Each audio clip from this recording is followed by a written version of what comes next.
Hey everyone, welcome back to the channel. Today is a pretty wild day to be a soap fan, honestly. Grab a coffee or maybe something stronger because we have a lot to unpack today. We are diving deep, so let's talk about Nancy Lee Grahn. You guys know her, we all know her. She has been playing Alexis Davis forever, and honestly, I can't even imagine the show without her at this point. But lately, she has been generating some serious buzz online, like massive waves of panic across social media. If you follow her on Instagram, you probably saw that she is currently up in Canada, just hanging out, enjoying the snow. And let me tell you, the internet absolutely lost its collective mind over this. And I get why people freaked out. I really do. Because back in January, Nancy was very, very vocal online.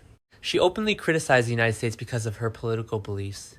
She actually penned this brief little letter to Canada on her social media. She literally wrote, "Dear Canada, I hate my country under the Trump regime.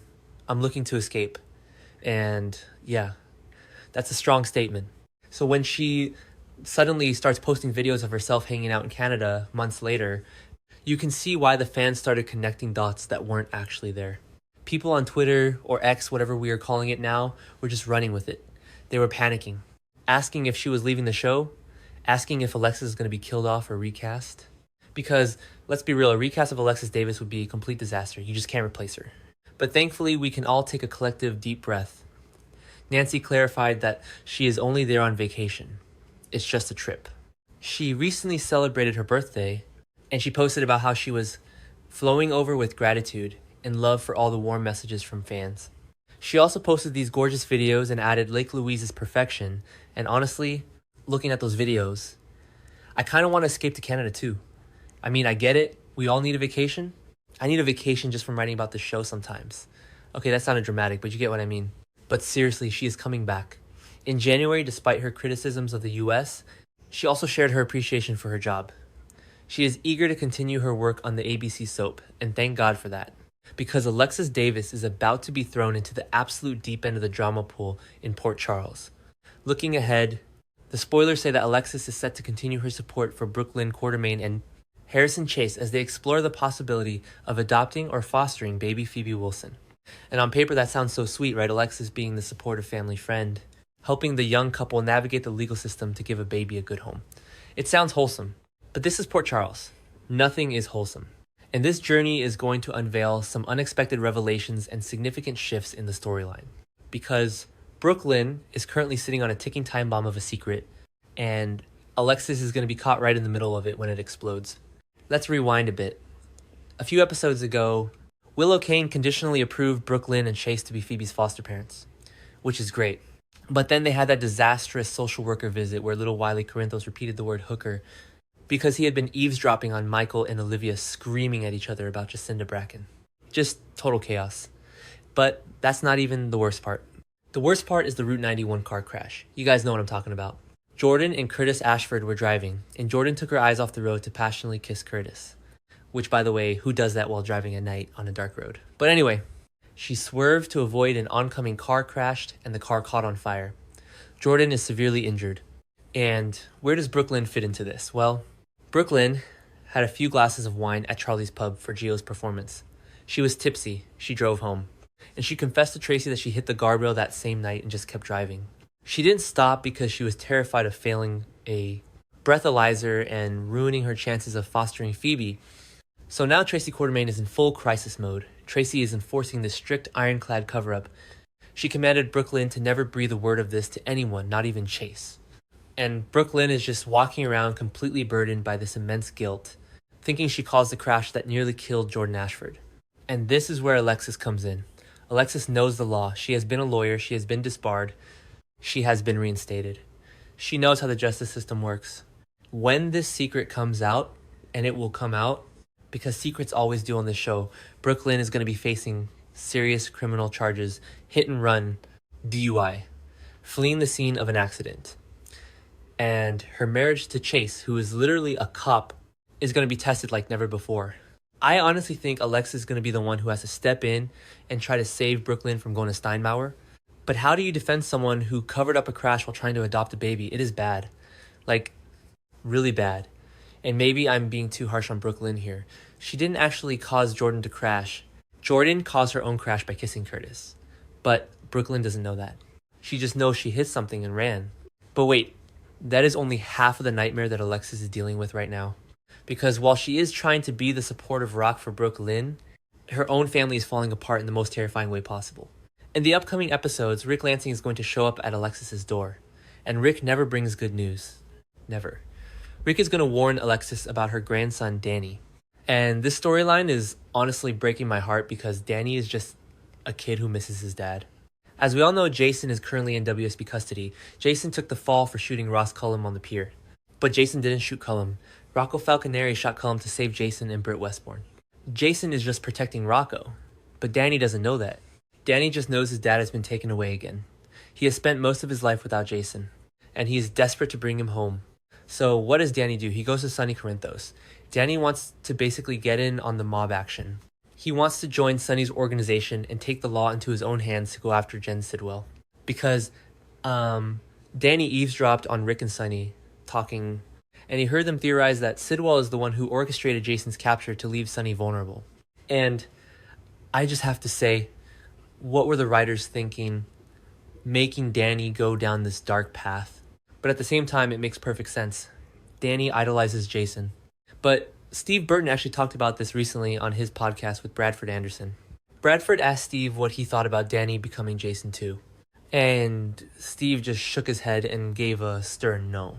Steve pointed out that Jason's life has not been a bed of roses. Jason has been near death so many times. And Jason only became a mob enforcer because of his traumatic brain injury from the car crash with AJ. That injury altered his emotions and his perception of fear. Jason would never, ever want that life for his son. And Sam McCall, God rest her soul, cut ties with the mob years ago specifically to keep Danny safe. So Alexis is going to hear this from Rick, and she's going to absolutely panic. Her daughter Sam is gone, and Jason is locked up. And now her grandson is trying to become a teenage mobster and go after a terrifying, ruthless villain like Jen Sidwell. Sidwell is the guy who ordered Marco Rios' death. Actually, Cullum killed Marco, but Sidwell is unhinged. Sidwell is currently blaming Sonny for Jordan's car crash. Sidwell is out of control. If Danny goes after Sidwell, Danny's going to get himself killed. And Sonny knows this. Sonny actually turned Danny down. He told Danny no, but Danny is stubborn. He is a Morgan and a Davis. He is not going to let this go. Rick is warning Alexis that she needs to stay in the loop and monitor Danny closely from now on. But it might already be too late. Because Danny's already acting reckless. Danny took Charlotte Cassidy's car on a joyride because he wanted to speed towards something fast to blow off steam. And guess what? Danny and Charlotte were the oncoming car that caused Jordan to swerve and crash on Route 91. Yeah. Let that sink in. Brook Lynn thinks she caused the crash. But Danny and Charlotte were actually the ones who ran Jordan off the road. And Carly, because Carly is always going to be Carly, is aggressively covering up Danny and Charlotte's involvement. Carly had the car repaired and sent back. She's hiding the truth to protect Danny. So when Alexis eventually finds out about all of this, I don't even know how she is going to survive the stress. She's going to find out her grandson caused a nearly fatal car crash, that Carly covered it up, that Danny is trying to join the mob, and that Brook Lynn is facing a hit-and-run charge while trying to adopt a baby. It is just so much. It is a massive, tangled web of lies and cover-ups. Tracy is covering for Brook Lynn. Carly is covering for Danny. Jason is covering for Rocco. And Alexis is just sitting there in the middle of it all, trying to be the voice of reason. And, sometimes I zoom out and look at the bigger pattern of this show. General Hospital loves to torture its legacy characters. They love to push them to the absolute brink. And Alexis has been through so much. She has battled alcoholism, she has been to prison, she has lost Sam, and now she is watching the next generation, Danny, Brook, Lynn, Rocco, make the exact same reckless, illegal mistakes that the older generation made. It is cyclical, it is tragic, and it makes for incredibly compelling television. But it also makes me completely understand why Nancy Lee Grahn wanted to take a vacation to Canada and stare at a peaceful, quiet lake. I mean, Lake Louise is perfection. It is quiet. It is cold. There are no mobsters, no hit and runs, no Jack Brennan, blackmailing people with traffic cam footage. Just snow and peace. So yeah, Nancy's enjoying her vacation, and she deserves it. Because when she gets back to the studio, She is going to have to film some of the most emotionally exhausting scenes of her career. The fallout from the Route 91 crash is going to dominate the show for months. The fight to save Danny from Sidwell's wrath is going to be intense.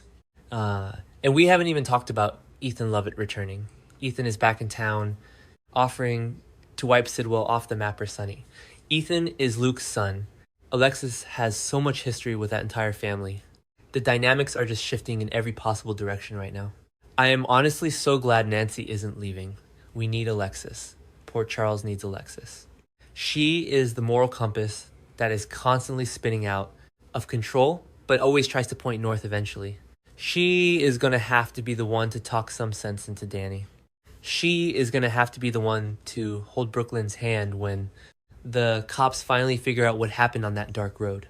What do you guys think?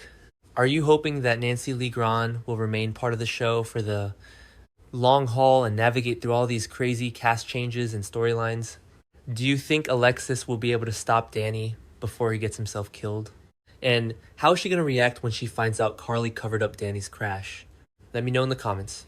I am going to go grab another coffee and stare at a wall for a while because this show is stressing me out today. But I love it. I can't look away. I'll see you guys in the next update.